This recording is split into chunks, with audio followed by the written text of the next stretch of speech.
Bienvenidos. Hoy estaremos hablando sobre el pentecostalismo trinitario y unicitario, es decir, cómo el avivamiento se da en los opuestos.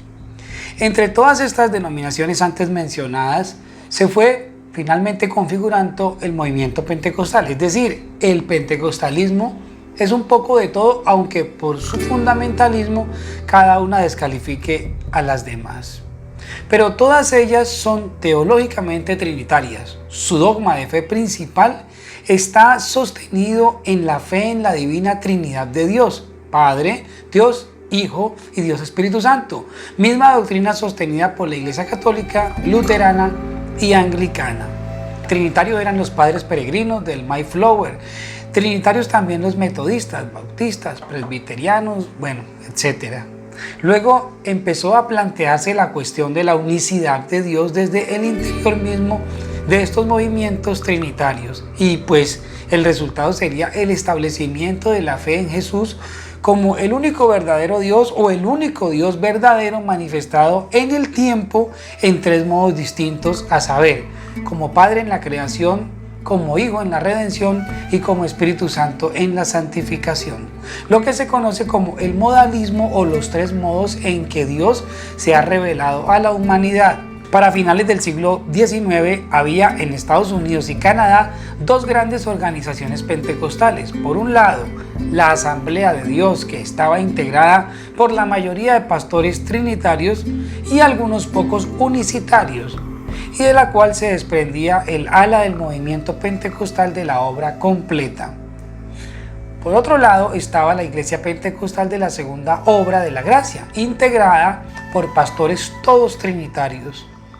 Esto significa que los opuestos compartían las mismas categorías de lo sagrado y lo profano. Es decir, tanto en los trinitarios como en los unicitarios se vivió y se sigue viviendo el mover del Espíritu Santo. Pero afirma Bernard que cuando las asambleas de Dios, sacando ventaja por tener a la mayoría de los pastores trinitarios, aprobaron de su declaración de fe trinitaria en octubre del año 1916, y pues los ministros de la unicidad que pertenecían a ella, pues se quedaron sin una organización. El mensaje de la unicidad había surgido entonces en el ala del movimiento pentecostal de la obra completa, de los cuales las asambleas de Dios eran las principales representantes.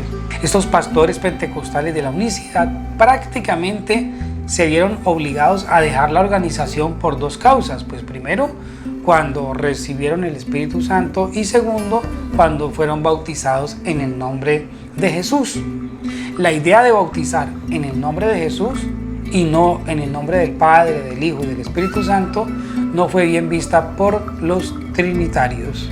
Haberse quedado sin organización los llevó a pensar en organizarse, pero había mucha resistencia porque algunos consideraban que las organizaciones eclesiales terminaban asfixiando el mover del Espíritu Santo. De hecho, el ministro Charles Fox Parham, uno de los pioneros del pentecostalismo en Estados Unidos, se había opuesto a alguna organización para su tiempo.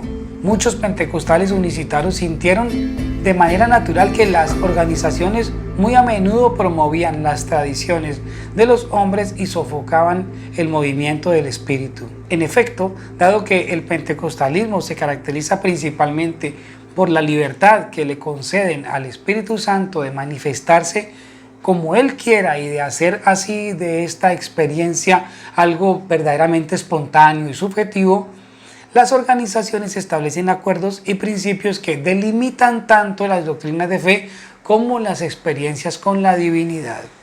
Como resultado, hasta hoy hay muchos pentecostales de la unicidad que son independientes, pero la mayoría vio la necesidad de formar una organización pentecostal de la unicidad.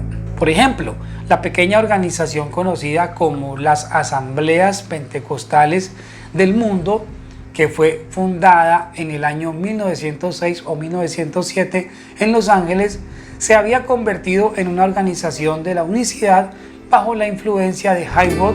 Este movimiento tuvo como criterio de autenticidad, de santidad, el don de hablar e interpretar lenguas, la glosolalia, tal y como ocurrió en el cenáculo con ocasión de Pentecostés. Esta manifestación era identificada como la única expresión de la presencia del Espíritu en el creyente y signo de llevar una vida en perfecta santidad. Su origen parece remontarse a los Estados Unidos hacia los años 1906 y 1909 en California, en una comunidad evangélica de la calle Azusa. Allí se marca el origen del movimiento apostólico de la fe. Su mayor foco de acción estuvo en comunidades de raza negra y en condiciones de marginación. A nivel nacional hacen presencia en 1932 a través de las Asambleas de Dios y en 1954 a través de la Iglesia de Dios. Desde estos años su potencial de despliegue en Colombia ha sido muy fuerte. Según Bastián, otros dos aspectos que corroboran la presencia de santidad y manifestación de la acción del Espíritu son la sanación obtenida por la imposición de manos, la oración y expulsión de demonios que se han adueñado de los cuerpos humanos. Desde temprano se empiezan a entrever los atributos esenciales entonces del pentecostalismo, la glosolalia, la taumaturgia y el exorcismo. En cuanto a su capacidad expansiva, se puede afirmar que el movimiento pentecostal es actualmente el segundo grupo cristiano de Colombia en número después de la Iglesia Católica. Durante varios siglos ha sido la religión católica la predominante en el territorio nacional. Hoy existe una variedad de comunidades cristianas. El pasado 22 de junio de 2012, el periódico El Tiempo publicó un artículo titulado "El Papa está preocupado por la penetración de los pentecostales en Colombia", y el periodista Andrés Beltramo Álvarez, corresponsal en Roma, se refirió a esta preocupación resaltando algunos de los factores que han incidido en su proliferación. Muchos fieles dejan la iglesia romana porque en ella no encuentran una auténtica vida de fe. Los historiadores pentecostales Hernández y Forero, en su libro Una historia que no termina, afirman que Latinoamérica no fue un destino misionero de interés en los años posteriores a la independencia de nuestros países.